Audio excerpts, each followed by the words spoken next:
Crack! The sound of flesh hitting flesh echoed through the first-class cabin. 20 phones rose instantly, cameras recording. Brad Morrison's hand stung from the slap.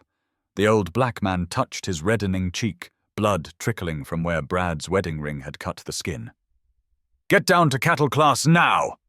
Brad's voice boomed through the Boeing 787. "Your kind doesn't belong here." The cabin fell silent. Only the hum of engines filled the void. Samuel Washington, 72 years old, stood slowly.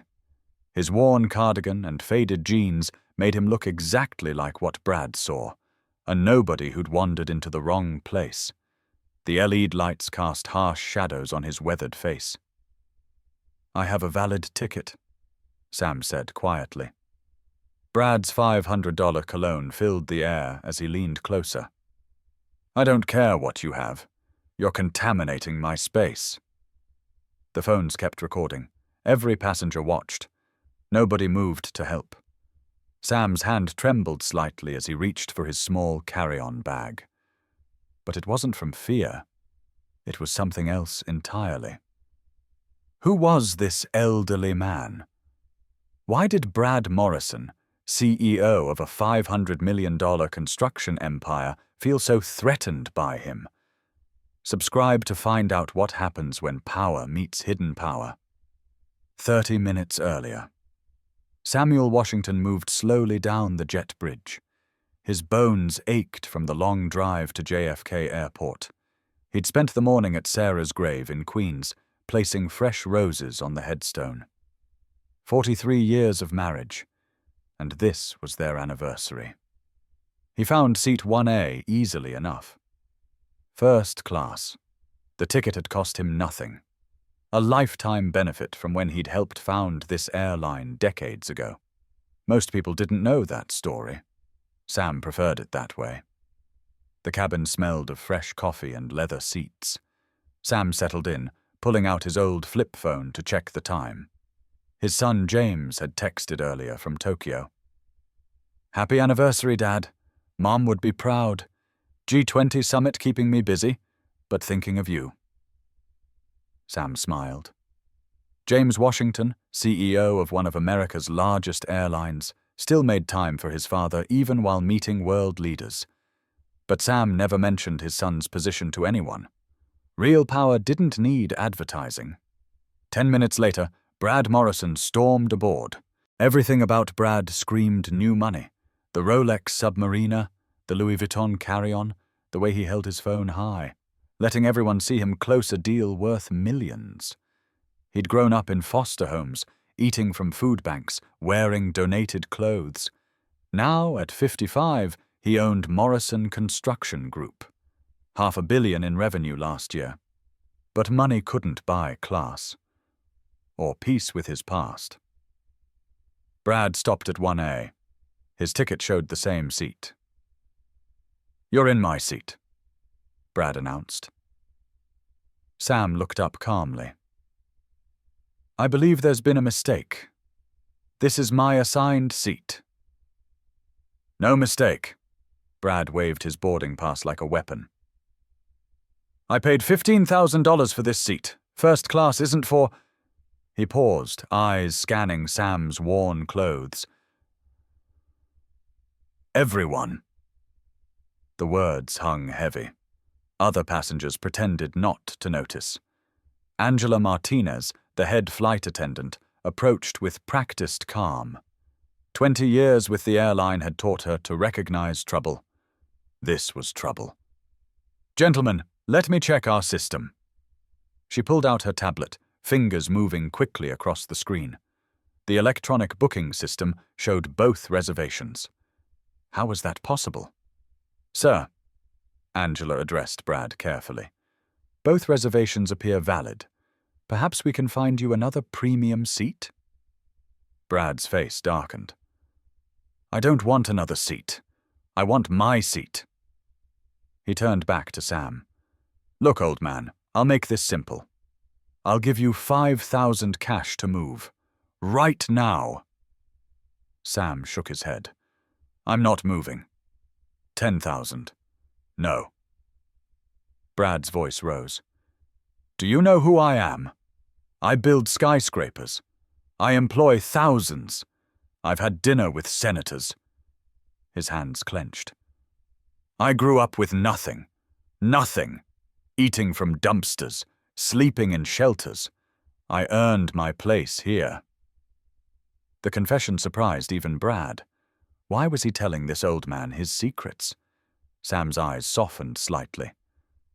I understand being hungry. I understand working your way up.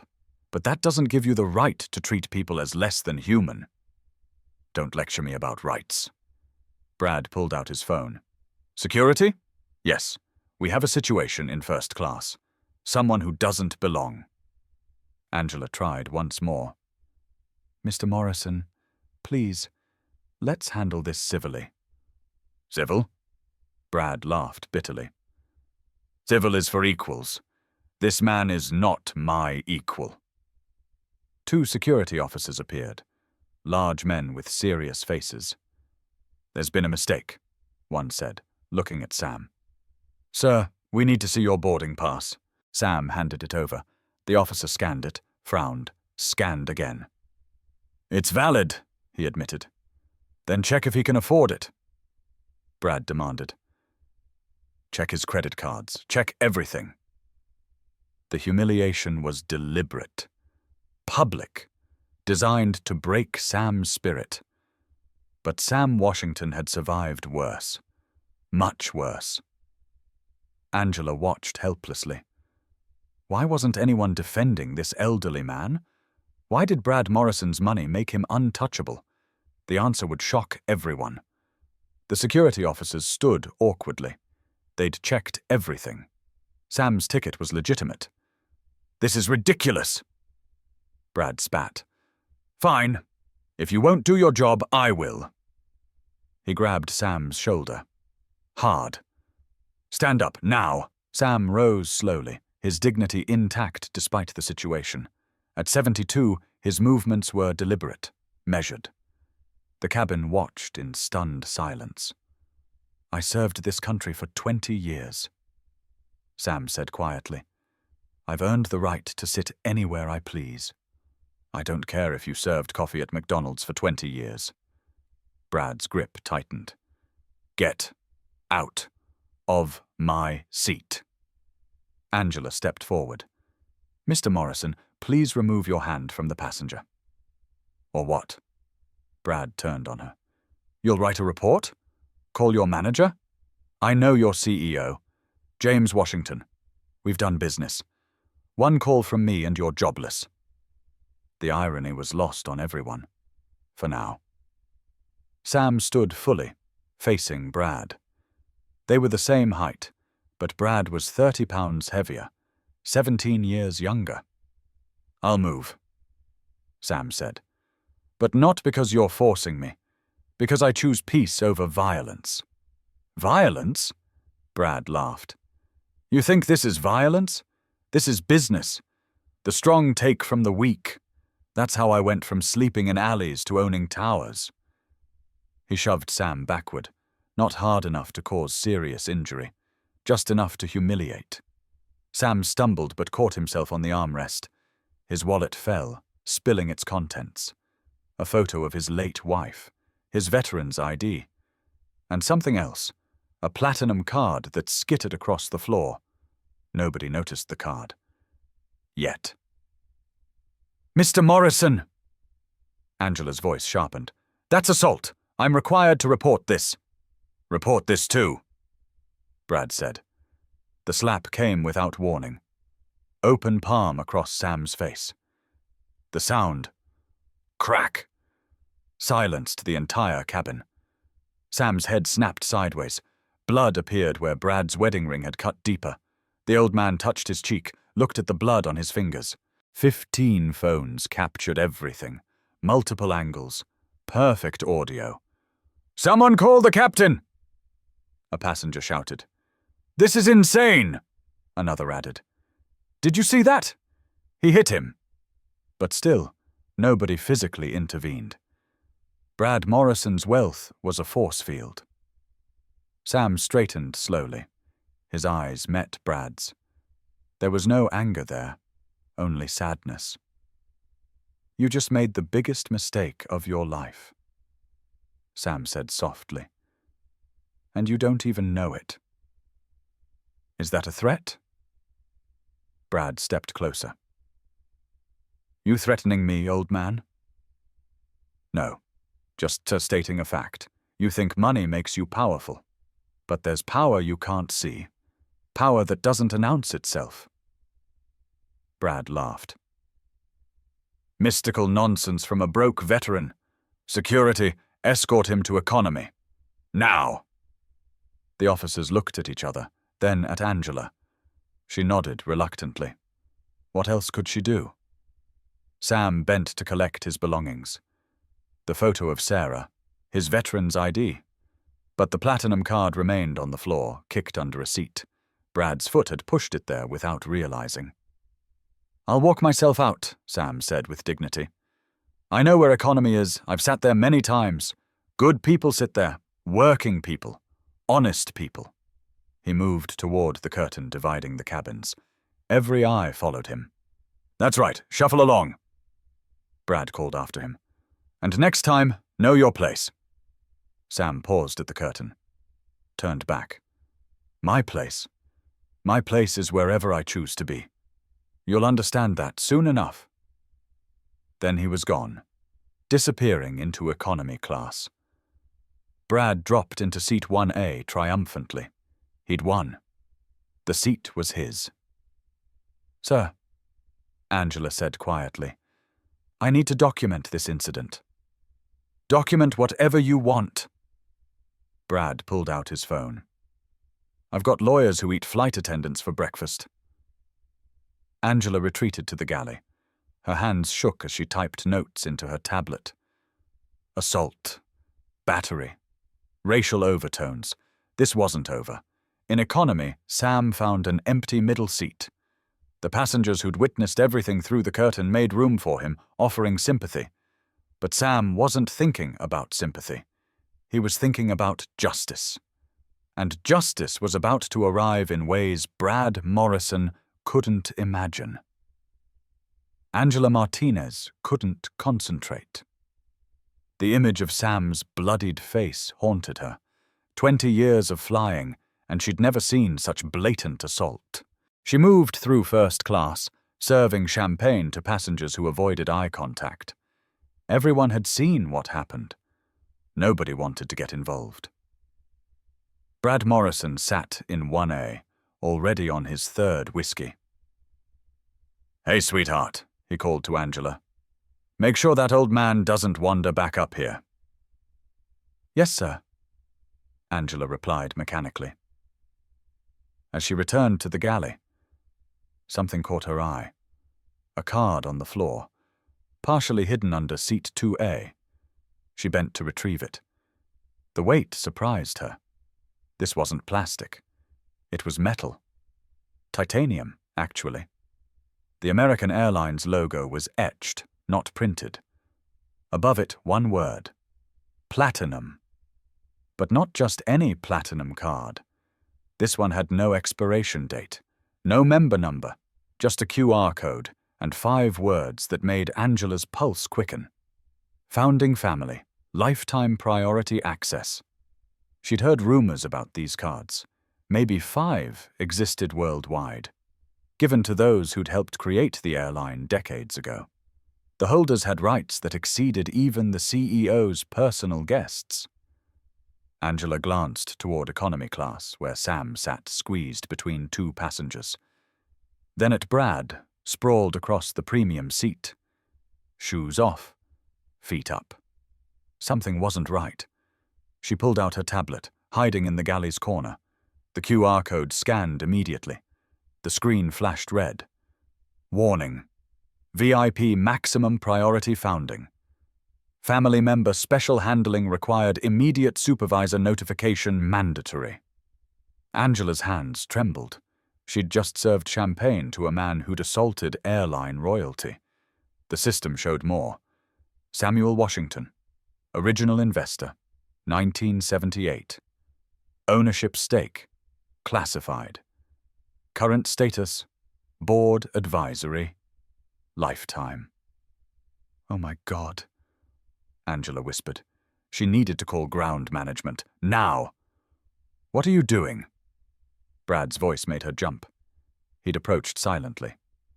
Just checking passenger manifests, sir. Brad's eyes narrowed. You're not calling about that incident, are you? Because I was defending myself. He was aggressive, threatening. No, sir. Just routine checks.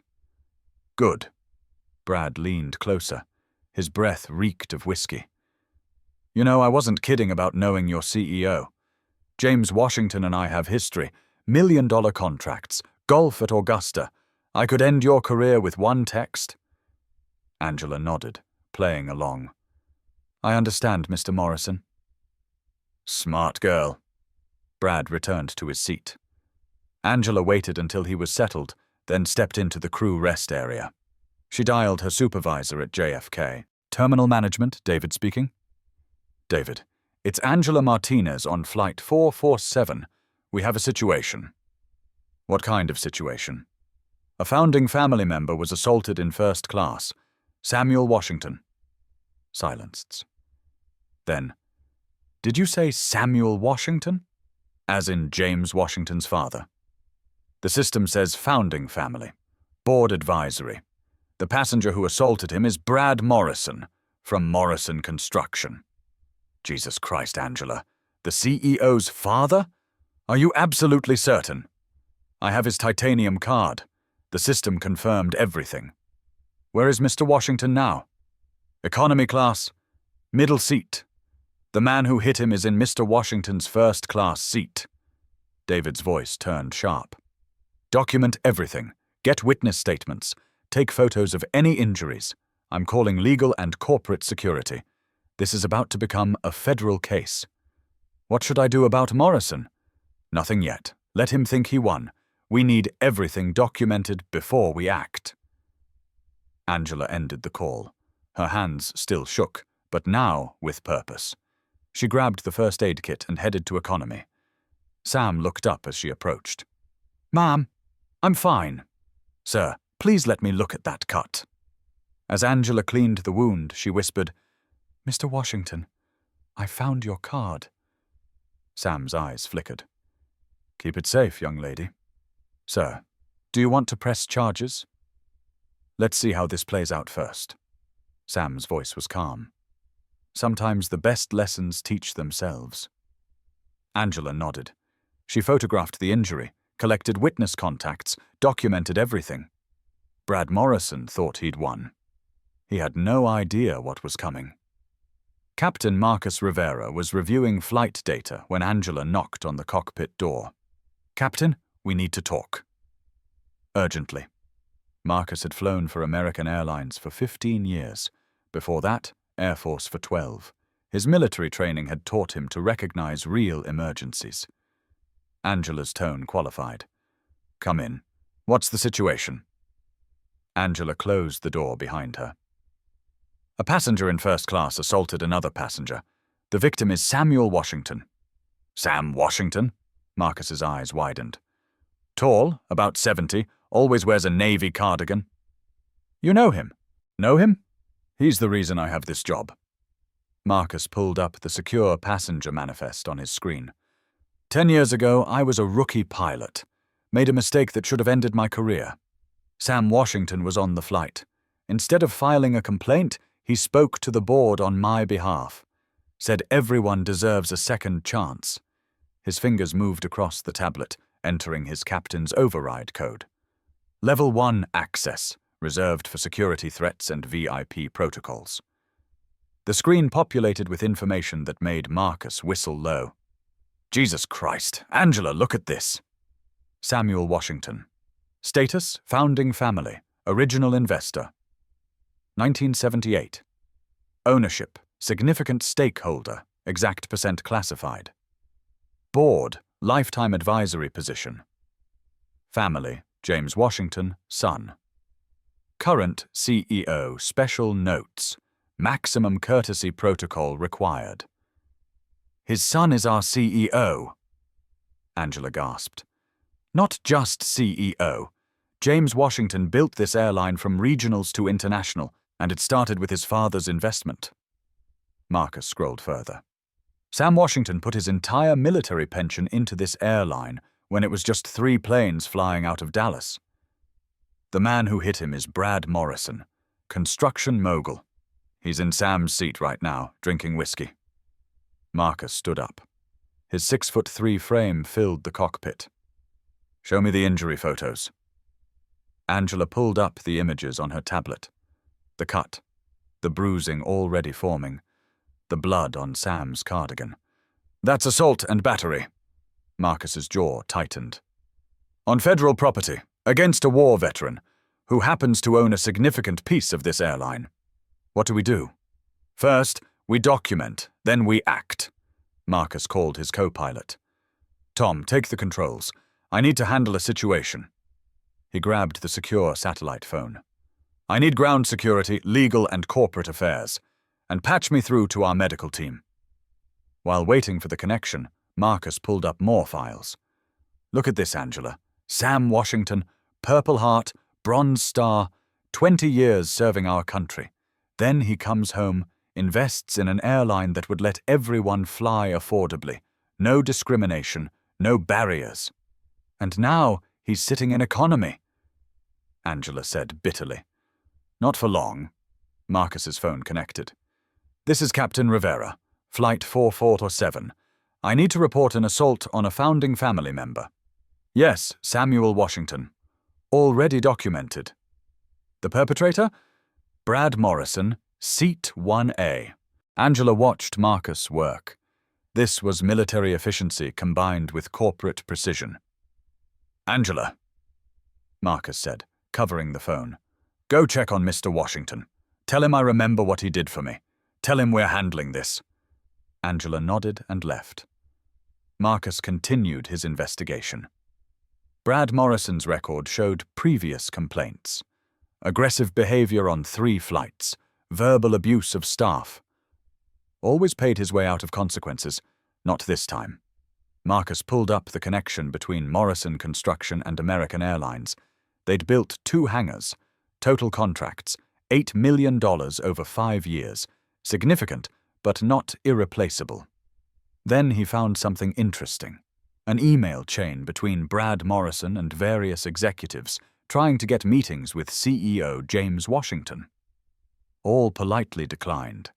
Morrison had been desperately seeking a $50 million airport expansion contract. The final email, dated 2 weeks ago. Mr. Washington's schedule doesn't permit a meeting at this time. Brad Morrison had been rejected by James Washington, and now, unknowingly, he'd assaulted James's father. Marcus called the cabin crew together in the forward galley. Listen carefully, he began. We have a situation that's about to escalate. The elderly gentleman who was assaulted? He's not just any passenger. He's Samuel Washington, father of our CEO and one of our airline's original investors. The crew gasped collectively. The man who hit him doesn't know this yet. We're going to keep it that way until we have everything in place. Document everything. Get written statements from witnesses. Take photos of the cabin, the seat, everything. What about Morrison? Asked Timothy, another flight attendant.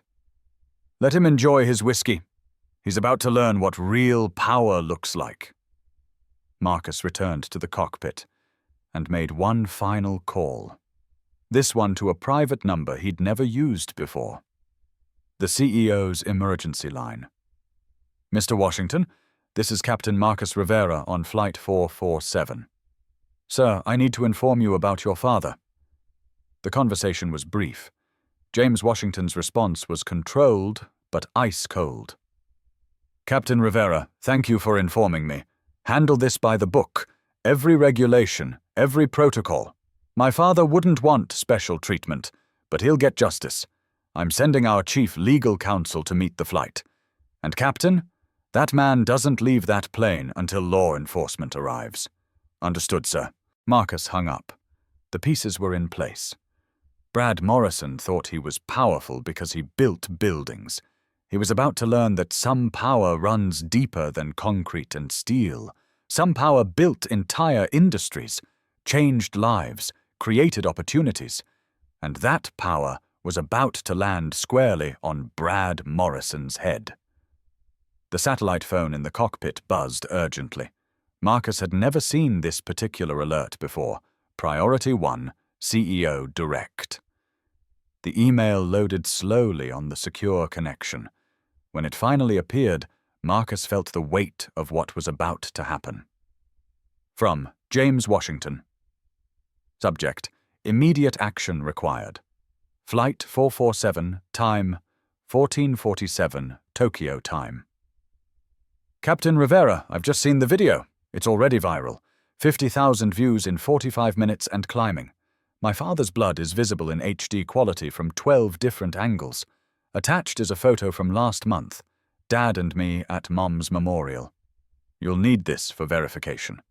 He's wearing the same navy cardigan he always wears. Mom gave it to him 40 years ago. My father built this airline with his bare hands and his entire pension. He insisted every person deserved to fly with dignity. Now he's sitting in a middle seat in economy, while his attacker drinks champagne in first class. Handle this exactly by regulations. No special treatment. Dad would hate that.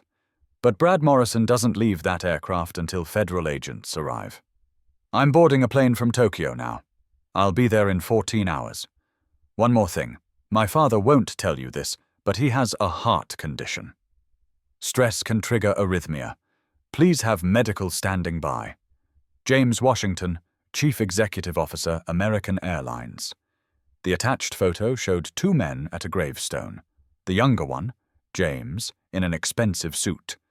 The older one, Sam, in that same navy cardigan, placing flowers. The family resemblance was undeniable. Marcus printed the email and photo, physical evidence for what was coming. Meanwhile, in first class, Brad Morrison was on his 5th whiskey. He'd pulled out his laptop, showing the passenger next to him his latest project. 50-story tower in Manhattan, Brad boasted loudly. $200 million project. That's real power. That's real success. The passenger nodded uncomfortably, aware this was the same man who'd assaulted an elderly veteran an hour ago. You know what separates winners from losers? Brad continued. Winners take what they want, like this seat. That old man thought he belonged here. I showed him reality. Angela passed by, serving drinks. Brad grabbed her arm. Hey, sweetheart, another whiskey. And make sure that old fool stays in economy where he belongs. Yes, Mr. Morrison. Angela pulled free and retreated to the galley. She checked her tablet. The video was everywhere now. Twitter, TikTok, Instagram. The headlines were brutal. CEO assaults elderly veteran on AA flight. Millionaire attacks 72-year-old over airline seat. Racist assault at 30,000 feet goes viral. Brad Morrison's face was clear in every frame, his company logo visible on his polo shirt. His voice recorded saying, "Your kind doesn't belong here." Morrison Construction's stock price had already dropped 3% in after-hours trading. But Brad knew none of this. His phone was in airplane mode. He was disconnected from the digital storm, destroying his reputation in real time.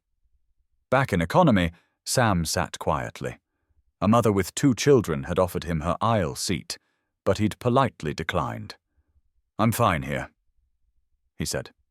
Middle seats need love too. The woman looked at his bruised face. Sir, what that man did to you was wrong. Yes, it was. But anger won't fix it. Justice will. A teenager across the aisle was watching the video on his phone. Mr. Washington? This has 2 million views now. You're trending #1. Sam smiled sadly. Fame was never the goal, young man. Dignity was. Marcus's voice came over the intercom. Calm, professional, with an edge that made everyone pay attention. Ladies and gentlemen, this is your captain. We've been notified of a security incident on board. We'll be met by federal authorities upon landing. Please remain in your seats after we arrive until clearance is given." Brad laughed. Probably some idiot didn't wear their mask or something. He had no idea the security incident was him. He had no idea his assault victim owned part of the airline. He had no idea the CEO was already mobilizing an army of lawyers. The evidence was overwhelming. The video, the photos, the witness statements, the email trail. Brad Morrison thought money made him untouchable. He was about to learn otherwise. The plane began its descent into Los Angeles. Brad Morrison was feeling invincible. 6 whiskeys had inflated his ego even further. Then Captain Marcus Rivera's voice filled the cabin. Different this time. Military crisp. "Mr. Brad Morrison, please identify yourself." Brad raised his hand lazily. "That's me. What's this about?" "Mr. Morrison, I need you to come to the forward galley immediately." "I'm comfortable here. Thanks." "Sir, this is not a request. Federal aviation regulations require your compliance." The entire first-class cabin turned to stare. Brad stood up, annoyed but curious. "This better be important." Angela met him at the galley. Marcus stood beside her, his full height imposing. Behind them, 2 other flight attendants blocked any retreat. "Mr. Morrison?" Marcus began. "Are you aware that assaulting another passenger is a federal crime?" Brad laughed. "Assault? I barely touched the guy. He was in my seat." "The seat belonged to Samuel Washington. His reservation predates yours by 3 weeks. So, I paid more. I always pay more. That's how the world works." Marcus pulled out the printed email from James Washington. "Mr. Morrison, are you aware of who Samuel Washington is? Some old veteran who can't afford first class?" "Wrong." Marcus's voice could have cut steel. "Samuel Washington is one of the founding investors of this airline. He owns a significant stake in American Airlines. He's served on our advisory board for 45 years. Brad's smirk faltered. That's impossible. Additionally," Marcus continued, "Samuel Washington is the father of James Washington, our current CEO." The blood drained from Brad's face. His legs wobbled. "No, you're lying." Angela held up her tablet, showing Sam's corporate profile. The photographs, the documentation, the proof. The man you assaulted, the man you called your kind, the man whose blood is still on the cabin floor. He could buy your entire company with his dividend check. Brad's mouth opened and closed. No words came. But he chose to sit quietly, to take your abuse, to move to economy. Do you know why? Brad shook his head. Because Samuel Washington has real power, the kind that doesn't need to announce itself, the kind built on dignity, not degradation. Behind them, passengers had gathered to watch, everyone recording. The mighty Brad Morrison reduced to shocked silence. "I didn't know," Brad whispered. "How could I know? He looked so ordinary." "Exactly." Marcus stepped closer. "You judge people by their appearance, their clothes, their skin color, their age. And that judgment just cost you everything." Brad's phone started buzzing frantically as it connected to the plane's Wi-Fi, message after message flooding in. "Stock price crashing. Board called emergency meeting. All contracts under review. Media wants statement. You're trending worldwide. 3 million views, 5 million, 10 million. Brad looked at the screen in horror. There he was, slapping a 72-year-old veteran. His voice clear. "Your kind doesn't belong here." "Oh, God," he breathed. "Oh, my God." "The federal agents waiting at the gate will want to speak with you," Marcus said. "Assault on an aircraft. Hate crime enhancement likely given your language. You're looking at federal charges." Brad's legs gave out. He slumped against the galley wall. I need to apologize. Let me talk to him, please. Mr. Washington is resting in economy. You've done enough. But I didn't know who he was. Angela stepped forward. Would it have mattered? If he was just Samuel Washington, retired veteran, no connections, no wealth, would that have made it okay to hit him? Brad couldn't answer, because the truth was ugly. He'd hit Sam precisely because he thought Sam was nobody. I grew up with nothing, Brad said desperately. I fought for everything I have. I thought he was trying to take what I'd earned. No, Marcus replied. You thought he was beneath you, and that thinking just destroyed everything you built. Through the curtain, they could see into economy. Sam sat quietly, reading a paperback book. Calm, dignified, unbothered by the chaos he could have unleashed, but chose not to. 30 years building my company, Brad whispered. 30 years. Mr. Washington spent 20 years serving his country, Marcus said. Then 45 years building this airline. He did it so everyone could fly with dignity. The exact dignity you tried to steal from him. The plane touched down at LAX. The engines powered down. The jet bridge connected. Marcus made one final announcement. Ladies and gentlemen, please remain seated. Federal authorities will board shortly. Brad Morrison sat in the galley, head in hands, watching his empire crumble on his phone screen. The reversal was complete. The powerful made powerless. The powerless revealed as powerful. Justice was about to board this aircraft. The federal agents boarded efficiently. 2 FBI,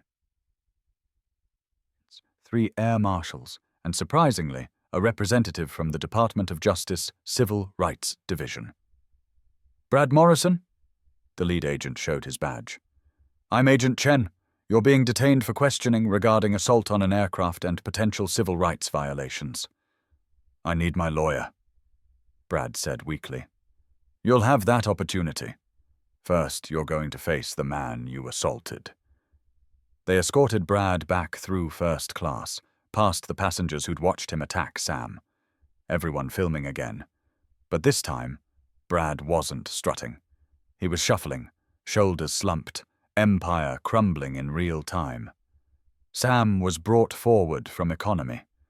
Angela had cleaned his wound properly, but the bruising had darkened.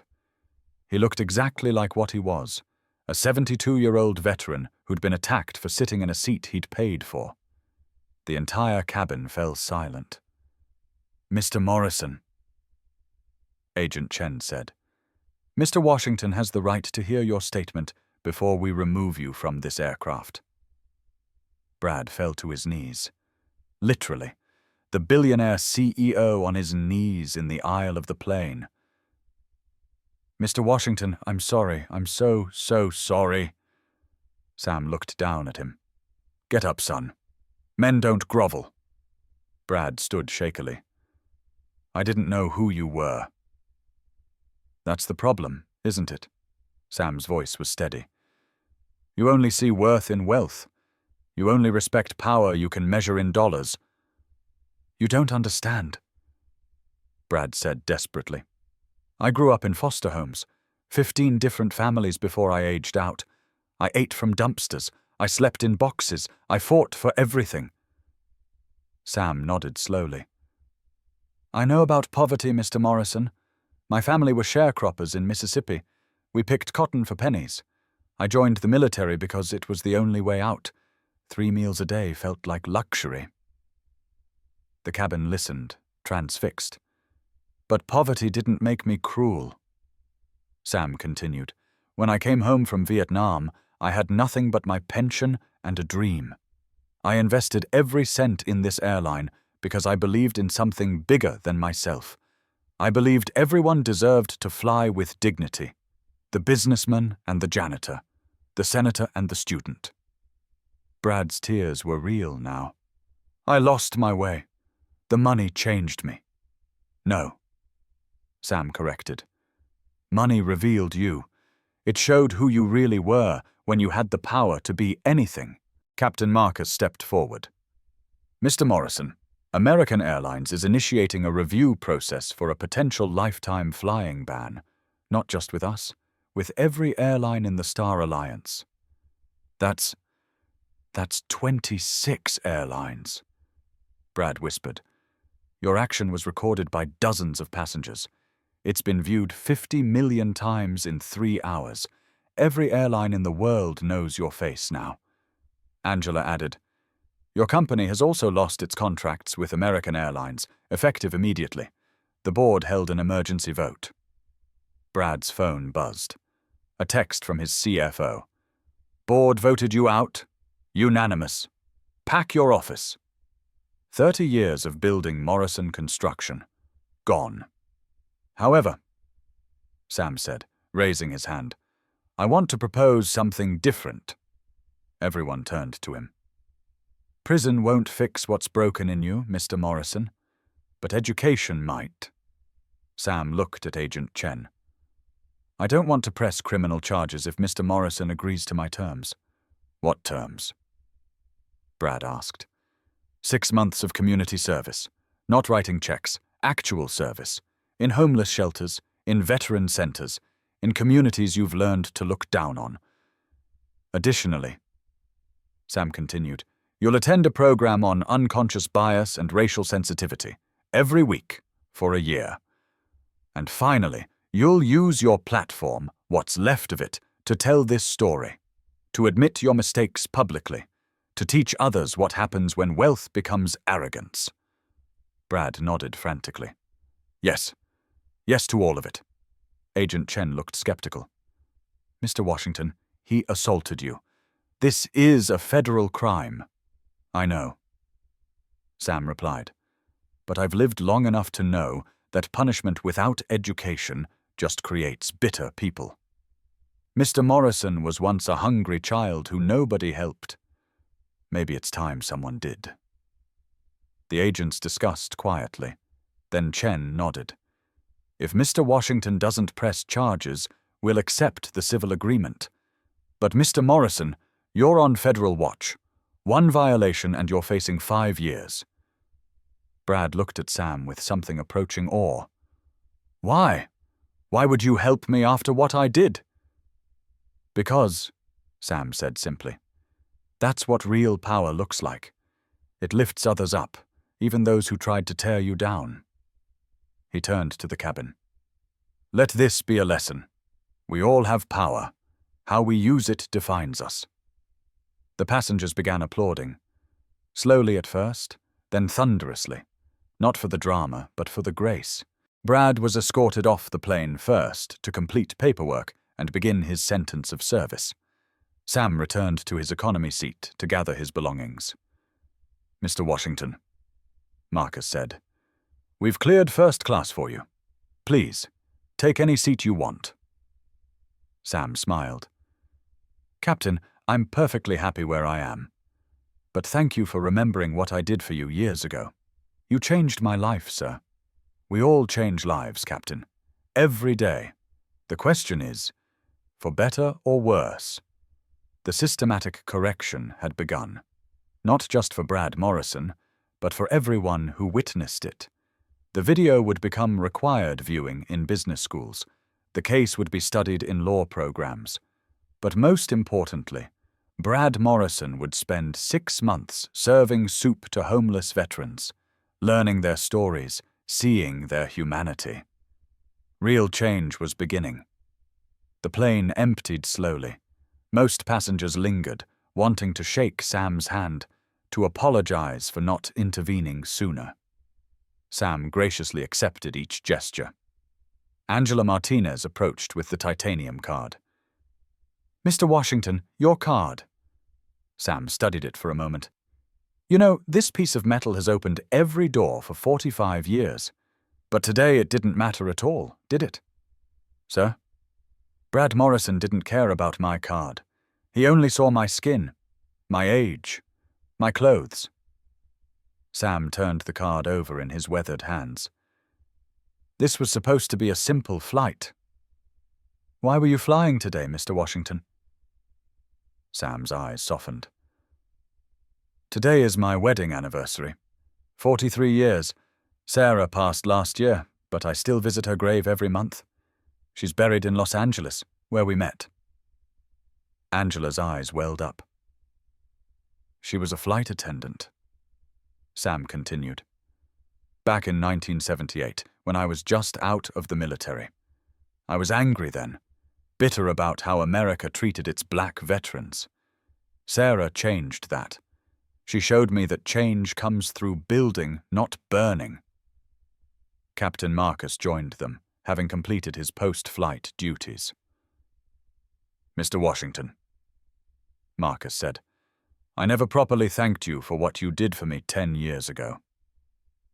Remind me, son. Detroit to Dallas. Severe turbulence.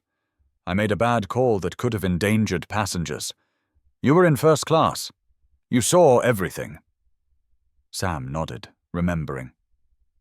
Any other passenger would have ended my career with one complaint. Marcus continued. Instead, you spoke to the board, told them that good pilots aren't perfect pilots, they're pilots who learn from mistakes. And did you learn? Every flight since, sir. Every single flight. Sam smiled. Then it was worth it. Angela felt the weight of the titanium card. Mr. Washington, I should have stood up to Morrison immediately. I let fear of losing my job override doing what was right. You did stand up. Sam corrected. You investigated. You found the truth. You acted. That's courage. But only after I knew who you were. True courage is rare, young lady. Don't punish yourself for being human. Meanwhile, in the terminal, Brad Morrison sat with federal agents writing his statement, but he also pulled out a personal notepad. Mr. Washington, he wrote by hand, I'm writing this in the airport, about to begin my service sentence. I've been successful for so long, I forgot what it felt like to be powerless. You reminded me. But more importantly, you showed me that power without purpose is just bullying with a bigger budget. My mother abandoned me when I was 3. No explanation. Just gone. I've spent 50 years proving I was worth keeping. But all I proved was that money can't heal those wounds. You could have destroyed me. One word from you and I'd be in federal prison. Instead, you gave me something I never gave you. Dignity. The chance to become better. I start at the homeless shelter tomorrow. Maybe I'll serve soup to someone who reminds me of who I used to be, who I still am underneath the suits and watches. Thank you for seeing that boy in me, even when I couldn't see the man in you. Back on the plane, Sam stood to leave. He pressed the titanium card into Angela's hand. But, Mr. Washington, I can't.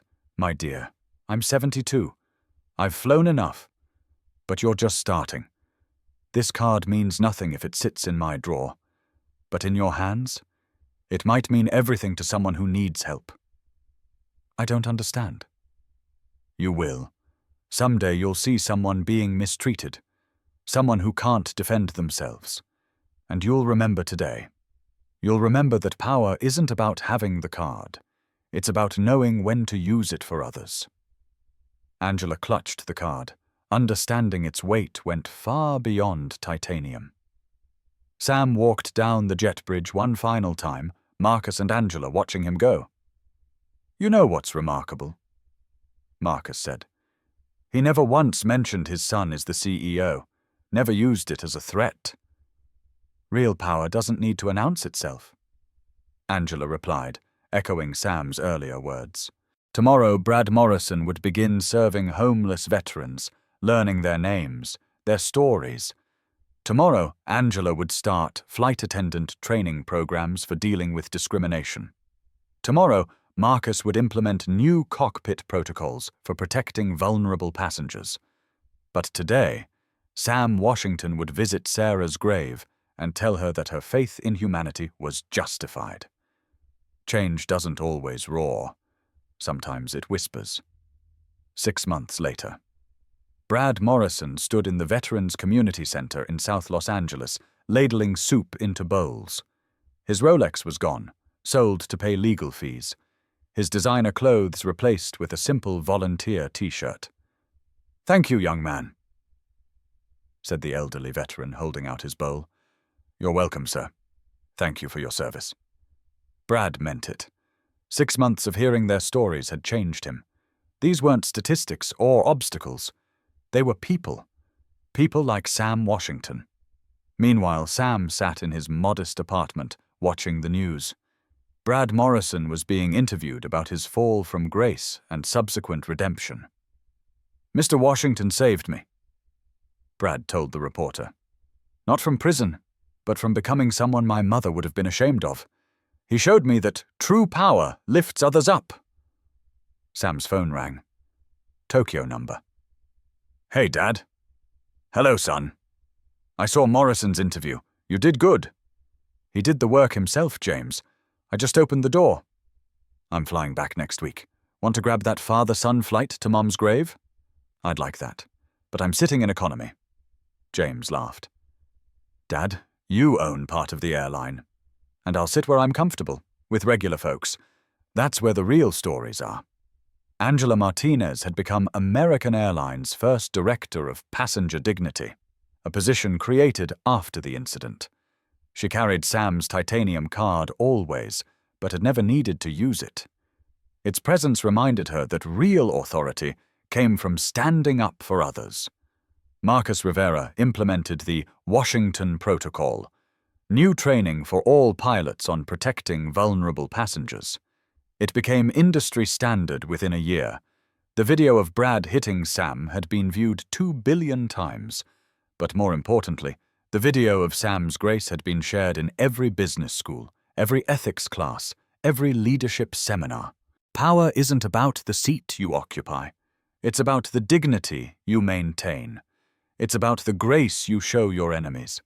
It's about lifting others even when you're down. Sam Washington proved that on Flight 447. What will you prove today? Subscribe to hear more stories of hidden power and quiet dignity.